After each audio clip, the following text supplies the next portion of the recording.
I'm joined now by the co-founder of Indivisible, Ezra Levin. Ezra, thanks so much for taking the time. Hey, great to talk, Brian. So Ezra, we're in a situation now where we just watched 8 Senate Democrats capitulate to Republicans to reopen the government without the main concession we were looking for, which was the extension of the Affordable Care Act subsidies. In light of this move, you now have a game plan. Can you explain what announcement that is? Brian, we are launching the largest primary program in the history of Indivisible. We launched it today. You can see it at indivisible2026.org. Look, we've spent the last year trying to convince Democratic leadership and the broader Democratic Party to treat this regime as a real threat, to unify as an opposition party. That started with town halls in February and March, and then hands off in April, and No Kings in June, and No Kings 2 in October. We produced the best election night in a decade plus last week, and the Dems were on the upswing. We were winning this shutdown fight. I want to be clear, we were winning it. The Republicans were on the ropes. Donald Trump's approval ratings were going down. Democrats, they were actually getting plaudits from around the country. People were supporting their position on the shutdown. We were winning. And in response to that, we saw this utter capitulation. I would love nothing more than to be a cheerleader for the Democratic unified opposition. But we have to be real that after a year of trying to convince this leadership that it should take on this regime and treat it like a serious threat, they're not listening anymore. So we can either give up, which I do not think is acceptable, or we can demand a party that fights back. That's what this plan is. It's not ideological. This isn't about left or right. This is about, do you fight back or do you surrender? We cannot afford a party that surrenders, while the fascists are terrorizing our communities, are invading our cities, and are menacing our democratic institutions. We need a strong, unified Democratic Party that fights. We're not going to get it by asking nicely. We're going to get it by demanding it in the primaries that are coming up.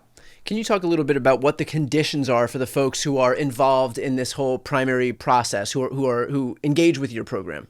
Yeah, look, I would like to say that it was just the 8 Democrats in the Senate who capitulated, but I think you and I both know that that's not true. This was an orchestrated plan. The 8 Democrats that voted with the Republicans were 8 Democrats who were not up for re-election or are retiring. They were chosen to take the heat because they weren't going to be chasing the voters anytime soon. The way that we need to take on the Democratic Party writ large is to demand better. And that doesn't just come from me saying this is the candidate or that is the candidate. It's got to come from all of us. So Indivisible is going to be working directly with local Indivisible members and groups in target districts and target states to take on the Senate and the House Democrats who are rolling over and playing dead. So that includes both open primaries where everybody is vying for the nomination, the Democratic nomination, and it also includes sitting Democratic senators and representatives who are currently siding with the rollover and play dead caucus instead of with the fight back faction of the party. So I think this is going to require all of us to get engaged and demand better in this primary that's coming up. Some of us are represented by a rollover and play dead Democrat. Some of us are represented by nobody because our member is retiring. Some of us have an incumbent member who's pretty good.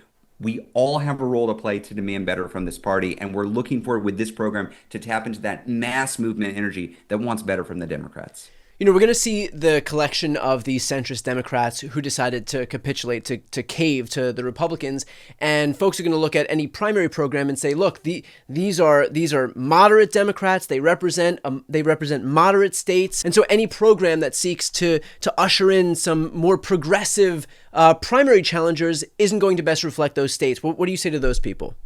I would say this is not ideological, and it's really important that we understand that. Look, I have my own ideological ideas about what tax policy should be, or healthcare policy, or education policy.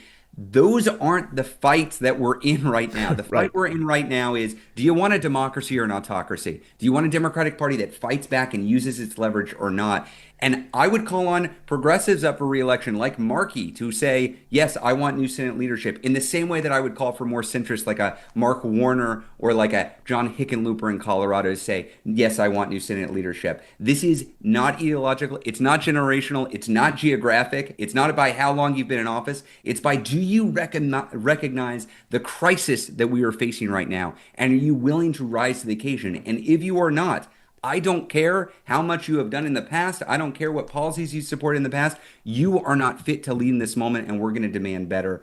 When we polled our groups, just this weekend on, do you want to see Democrats cut a deal to end the shutdown, even if they don't get subsidies, or do you want to see them keep on demanding and keeping on fighting? 98.67% of indivisible said keep fighting. 98.67%. The chasm between normal rank and file Democrats and the current version of the Democratic Party leadership is so vast that there is a massive opportunity in the coming primaries to demand better. That's not ideological. That's whether you want to be a winning party or a losing party.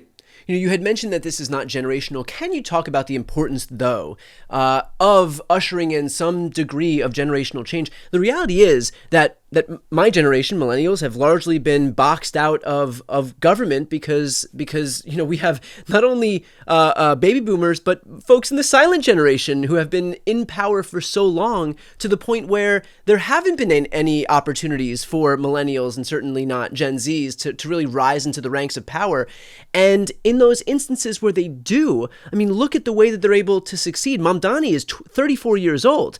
He's very close to my age, and the way that he was able to harness the electrifying enthusiasm in New York to the point where he drove out so many more people that otherwise wouldn't be involved in politics. I mean, isn't that the whole point? To see leaders who really recognize, who can better relate to the people that they're striving to represent, and that's something inherently that somebody who's been in office for 40 years, who may be in their 70s or 80s by now, can't do in the same way that somebody who's younger can do? Look, I think there's a Venn diagram that is not quite a circle, but it's almost a circle, as you're pointing Yeah. out, between the younger generation and those who are actually able to communicate in the 21st century media environment. Look, Chuck Schumer is literally the least popular political figure in this country. We've got a fascist running the country from the White House with unified Republican control, implementing the least popular policy agenda of my lifetime. And the Democratic Party is less popular. Our leaders are less popular because they don't know how to actually communicate with people and meet them where they are. You're damn right. Somebody who's younger, who grew up in this media ecosystem, is probably going to do a better job. The reason why I say it's not generational is all accept all comers. If you're willing to actually communicate in the way that you need to communicate and fight the fights that you need to take on and use the leverage that you're taking on, great. I will accept that. But if you're not, yeah, we need new messengers who can actually communicate with the folks that we need to be communicating with. And what we can't do is just throw up our hands in response to this surrender and say, well, that's politics for you. I guess this is just the Democratic Party we have. We get the party we demand. The place we demand it is in primaries. If we're going to demand something better than the establishment Democratic leadership, we've all got to get engaged and demand that new party that we need. And I would just add too, in case folks are watching and think, oh, this is just, rabble rousing, like primaries are good. Primaries are healthy. And in fact, when we've had strong, healthy, even combative primaries, those are the situations where we've had the candidates emerge from them who were in the best position to be able to win. I mean, how many candidates did we have in 2020 when Joe Biden came out of that primary process? He won the election. How many candidates did we have when Barack Obama ran in his election? He emerged and was able to win a national election. It is inherently the situations where we don't have strong primaries, where it feels like one candidate was kind of anointed the winner. I mean, that was the principal concern in the 2016 election between basically Hillary Clinton and Bernie Sanders. There was a lot of criticism over that, where it felt like one candidate was just the anointed winner. In this past election cycle, 2024, where it was chosen that Kamala Harris would be in, and that's notwithstanding your feelings about Kamala Harris or the 2024 election more broadly, but the reality is, when we have had divisive, strong primaries, the candidates that have emerged have been in a better position to win national elections. And the reality is that they have won those national elections after those instances. Look, you are exactly right. There is no conflict at all between a healthy Democratic primary and kicking the fascist ass in the general election. That's the plan. They happen on different timescales. Yeah. From March to September, we're going to be talking primaries. Who's going to win the Democratic nomination? And I'll tell you, Brian, we're going to win some of these fights. We're not going to win all of them. And you know what we're going to do after the ones we win, after the ones we lose? We're going to rally around whoever the hell wins the primary. We're going to say, it's the Democrat or the fascist. Who do you want? We are going to rally around our least favorite Democrat in the general election and make sure they wipe the floor with the Republican in the general election. And we can do that knowing that we gave it our best shot. And it didn't pan out our way, but we still need to build a House and a Senate majority. Those aren't in conflict. It's even better than that, to your point. It will create stronger general election candidates that will help us take the House and Senate and will build, if we are successful, a party that people can actually believe in. This is the brilliance of Mondani, inspiring people to actually show up and believe in politics again, winning young men by 40 points. My God, that's the dream, is to have candidates who inspire the electorate to actually say,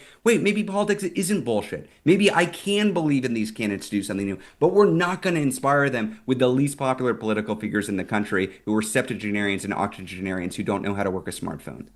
All right, talk to me about the website that you've just launched. Where can people go? How can they help?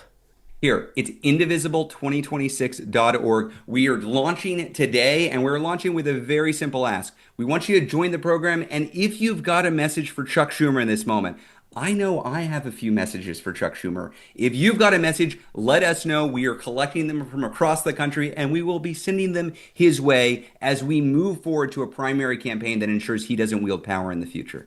Awesome. Ezra, as always, thank you for lack of a better term, for giving a shit, for always making sure that you give folks an outlet to express some of their either anger or fatigue or whatever it may be about the current political environment. Folks should also know that Ezra was the organizer of the No King's Day protest with the rest of the team at Indivisible. So thank you for all the work that you're doing. Thanks for taking the time today. Brian, great to be with you.